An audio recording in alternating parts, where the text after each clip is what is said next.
Hello, this is the video for doorbell circuit. Here we have a buzzer, a resistor, a switch, and a power supply. This switch is not the one we're supposed to use because this one does not work with the crocodiles and the wires we're using. Somebody comes to your house and it works. Hello, now we're going to try using the push switch.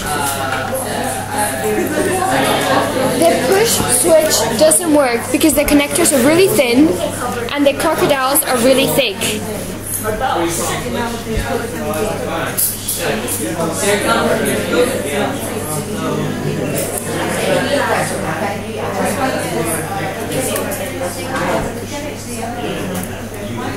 It doesn't work.